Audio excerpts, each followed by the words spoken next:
నమస్తే, welcome to our channel. నేను పద్మని. ప్రస్తుతంతో పాటు ప్రముఖ ఆధ్యాత్మికవేత్త, వాస్తు జ్యోతిష పండితులు, లలిత ఉపాసకులు బ్రహ్మశ్రీ నానాజీ పట్నాయక్ గారు మనతో పాటు ఉన్నారు. మాట్లాడతాం సార్. నమస్తే సార్. శ్రీమాత్రే నమః.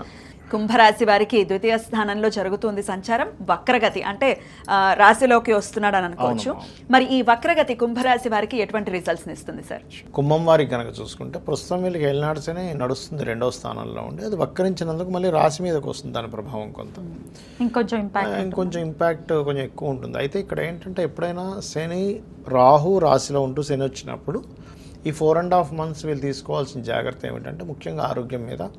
ఇంకోటి బ్లాక్ మ్యాజిక్స్ అవి జరుగుతూ ఉంటాయి, లేకపోతే గాలి ధూళి సోకుతూ ఉంటుంది, ఎవరో ఏదో చేయాల్సిన పని లేదు, అలాంటివి కొంచెం వస్తూ ఉంటాయి. అలాంటప్పుడు వీళ్ళు ఏం చేయాలి అంటే ఒక సాంబ్రాణి మనకి తీసుకున్న బొగ్గులు అది వేస్తారు కదా, ఓం పంచప్రేతాసనాసీన పంచబ్రహ్మస్వరూపిణి చిన్మయీ పరమానంద విజ్ఞాన గణ రూపిణి నమః అని చెప్పి ఒక 11 సార్లు 21 సార్లు 108 సార్లు చేస్తే ఆ సాంబ్రాణి పౌడర్ అందులో వేస్తూ ఆ మంత్రం చదువుతా చేసుకుంటుంటే చాలా మంచిది వీరికి.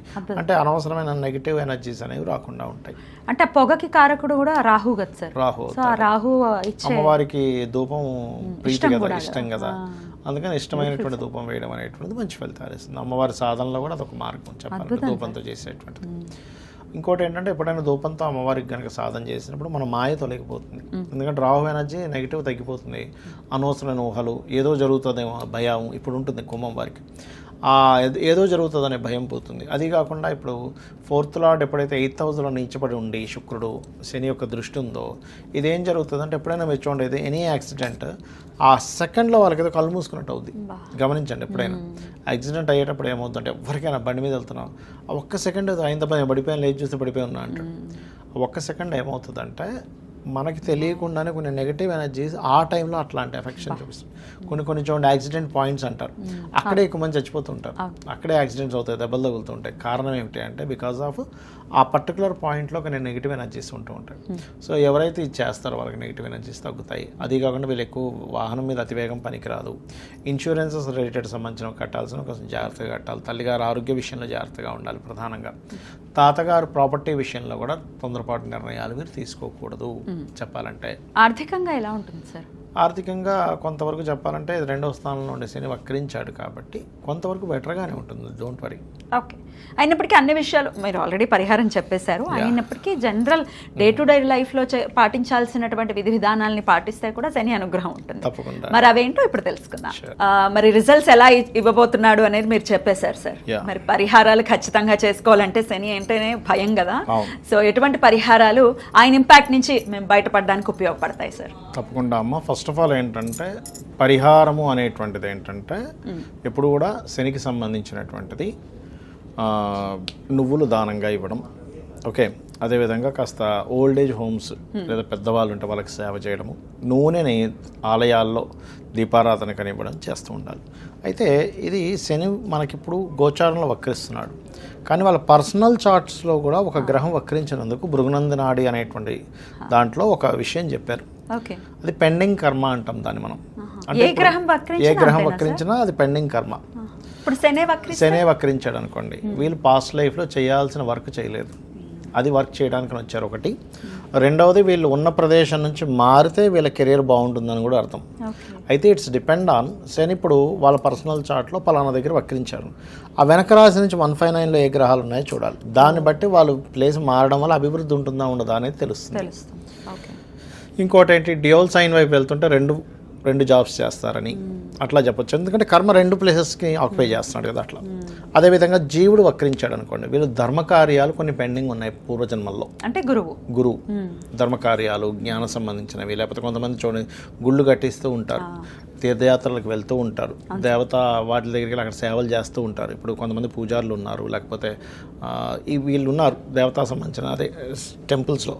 వాళ్ళందరూ కూడా పాస్ట్ లైఫ్లో కొంత కర్మ బ్యాలెన్స్ ఉంది వారికి, లేకపోతే అంత ఈజీగా రాదు అది. అదేవిధంగా కొంత ఉపాసనలు చేసేవారు, అవన్నీ కూడా జూపిటర్ వక్రించినందుకు వాళ్ళు చేస్తే క్లియర్ అవుతుందని అర్థం. అలాగే మెర్క్యూరీ రిట్రో అనుకోండి, వీళ్ళు నాలెడ్జ్ షేరింగ్ చేయాలి, నాలెడ్జ్ షేర్ చేస్తేనే వీళ్ళకి ఈ జన్మ క్లియర్ అవుతుంది, అదర్వైజ్ అవ్వదు. మీరు గమనించవచ్చు, ఇవి చేస్తూ ఉంటే వీళ్ళ లైఫ్లో అభివృద్ధి కూడా ఉంటుంది. అంటే వీళ్ళు అరువు పెరగకుండా వర్క్ చేస్తున్నారు శని వక్రగతి వాళ్ళకి బాగుంటుంది లైఫ్. అదేవిధంగా దేవతా క్షేత్రాలు వెళ్ళడం చేస్తున్నారు, వీళ్ళ లైఫ్ అక్కడ నుంచి స్టార్ట్ అవుతుంది బాగుండడం అనేది. నాలెడ్జ్ ఎంత షేర్ చేస్తూ ఉంటే బుధుడు అంతా ప్లస్ చేస్తాడు, ప్లస్ అవుతూ ఉంటాడు. ఎందుకంటే కుజుడైతే భూములకు సంబంధించింది, అన్నదమ్ములకు సంబంధించిందమ్మా. అంటే ఇప్పుడు కొన్నిసార్లు భూముల్ని వదిలేయాల్సి వస్తుంది, వదిలేయాలి అంటే కొన్నిసార్లు వదిలేసారు. అంటే వక్రించి కేతువుతో కనెక్ట్ అవుతే ఖచ్చితంగా వదిలేయాలి. వక్రించి శుభగ్రహంతో కనెక్ట్ అయితే ఏంటంటే వాళ్ళు వేరే ప్లేస్కి వెళ్ళడం ద్వారా భూములు సంపాదిస్తారు. 100 ప్లేసులు సంపాదించలేరు, మీరు ప్లేస్ మారండి, అక్కడ మీరు బీభత్సంగా భూములు సంపాదిస్తారని చెప్పొచ్చు. అలా అలాగే శుక్రుడు అనుకోండి, వీళ్ళకి జనరల్గా ఏమవుతుందంటే ఎవరికైనా శుక్రుడు వక్రించాడు అంటే వివాహం విషయంలో సంబంధాలు చూసేటప్పుడు దగ్గర దాకా వచ్చి మిస్ అవ్వడం ఖచ్చితంగా జరుగుతుంది. అందులో పర్టికులర్గా 7th హౌస్లో కనుక శుక్రుడు వక్రిస్తే ఇంకా ఖచ్చితంగా జరుగుతుంది. 7th హౌస్లో ఏదైనా గ్రహం వక్రిస్తే వాళ్ళకి సంబంధం ఓకే అయినట్టు ఓకే వెనక్కి వెళ్ళడం జరుగుతూ ఉంటుంది. అదొక రకంగా దోషం పోయినట్టు అలా జరిగిందంటే వివాహానికి ముందు. అలాగే వీళ్ళకి లగ్జరీ ఫైనాన్స్ సంపాదన లగ్జరీ అంతా కూడా వేరే ప్రదేశానికి వెళ్ళడం వల్ల బాగుంటుందని కూడా చెప్పొచ్చు. అయితే ఇక్కడ ఏంటంటే అది స్త్రీ జాతకం అనుకోండి, ఇంకా ఖచ్చితంగా స్త్రీమూర్తికి మార్పు వల్ల బాగుంటుందని చెప్పాలి. కాకపోతే ఇక్కడ ఏంటంటే ఎప్పుడైనా ఏదైనా గ్రహం వక్రించినప్పుడు, ఉదాహరణకి ఇప్పుడు వృషభంలో ఉండి శని వక్రించాడు, అప్పుడు నీచం వైపు వెళ్తుంది. అదే వృశ్చికంలో ఉండి వక్రించాడు, ఉచ్చం వైపు వెళ్తుంది. అంటే అది ఏ స్థానంలోకి వెళ్తుంది ఈజ్ మోస్ట్ ఇంపార్టెంట్. అంటే అది ఉచ్చమా నీచమా, ఫ్రెండ్లీ సైన్లోకి వెళ్తుందా, ఎనిమీ సైన్లోకి వెళ్తుందా, న్యూట్రల్గా ఉండే సైన్లోకి వెళ్తుందా ఈజ్ మోస్ట్ ఇంపార్టెంట్. రెండో విషయం ఏంటంటే అది వక్రించినప్పుడు అక్కడి నుంచి 159, అంటే ఉదాహరణకి మిథునంలో ఉండగా వక్రించింది, అప్పుడు అది వృషభం వైపు వస్తూ ఉంటుంది. వృషభము, కన్య, మన మకరము, కన్య, ఈ 3 రాసుల్లో ఏ ప్లానెట్స్ ఉన్నాయనే దాని మీద ఆధారపడి ఉంటుంది దాని రిజల్ట్ అనేది. చాలా పెద్ద క్యాలిక్యులేషన్, చాలా క్యాలిక్యులేషన్. కానీ మీకు దానివల్ల రిజల్ట్ ఖచ్చితంగా మీరు అది పాటించడం వల్ల మీకు రిజల్ట్ వస్తుందమ్మా. ఇప్పుడు ఒక వ్యక్తి వచ్చి అడిగాడు, ఏమంటే నేను ఇక్కడ చేయనా వేరే ప్రాంతానికి వెళ్ళి చేయనా, వక్రించి మంచి ప్లానెట్స్ అనుకోండి, ఖచ్చితంగా వాళ్ళు వేరే ప్రాంతానికి వెళ్ళడం ద్వారానే లైఫ్ బాగుంటుంది. ఇవన్నీ తెలుసుకోవాలంటే ఇట్లా నిష్ణాతుల దగ్గరికి వెళ్ళాల్సి ఉంటుంది, పర్సనల్ చార్ట్ చూసుకోవాలి. బట్ ఇన్ జనరల్ గా మేము రెమెడీస్ చేసుకోవాలనుకుంటున్నాం, మాకు భయంగా ఉంది, చాలా లాంగ్ పీరియడ్ కాబట్టి, మరి శని అనుగ్రహం కోసం ఎటువంటి రెమెడీస్ చేయమంటారు? ఫస్ట్ ఆఫ్ ఆల్ ఇక్కడ రెమెడీస్ అయితే శని అనుగ్రహం కోసం అయితే నేను చెప్పినట్టుగా నువ్వులు దానంగా ఇవ్వడం, ఆయిల్ దానంగా ఇవ్వడం, ఎక్కువ బద్దకించకుండా పోస్ట్ పోన్ చేయకుండా వర్క్స్ కంప్లీట్ చేయడం, ఇవి ఖచ్చితంగా చేయాలి. ఎప్పుడెప్పుడు దానం ఇవ్వమంటారు? శనివారాలు ఇవ్వాలమ్మా ఒకటి. రెండవది శని వక్రగతి ఉంది అంటే ఫస్ట్ ఆఫ్ ఆల్ వాళ్ళు అర్థం చేసుకోవాల్సింది, వాళ్ళ కిందని పనిచేసే వాళ్ళని ఎక్కడా కూడా హీనంగా చేయకూడదు.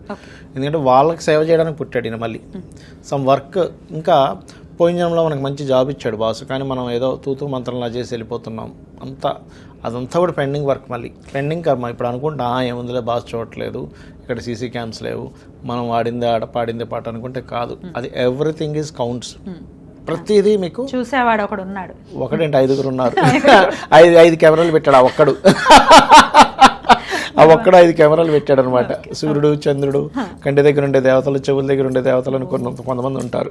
వీళ్ళందరూ కలిసి 5 రికార్డులు ఒకటే అయి ఉండాలి. మళ్ళీ రాసి వీడియోలు తీసి పెడతారు, వీడియో చూపిస్తారు, నేను చేయలేదండి, ఇక్కడ చేసింది నువ్వు కాదా.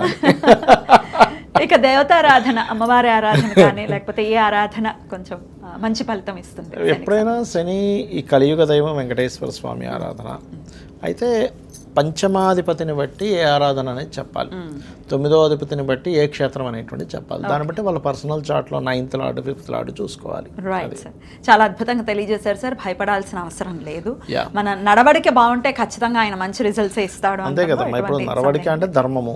ఇప్పుడు లలిత సహస్రనామాల్లో ధర్మాధ్యక్ష, ధనాధ్యక్ష, ధనధాన్య విబద్ధిని అంటుంది. అంటే ధర్మానికి అధ్యక్షురాలు. ధర్మానికి అధ్యక్షురాలు అయినప్పుడు ఆ ధర్మంగా ఉంటే అమ్మవారే ఓకే వీడు ధర్మంగా ఉన్నాడు రా అని చెప్పి ఆవిడే ధనం ఇచ్చేది. ఖచ్చితంగా.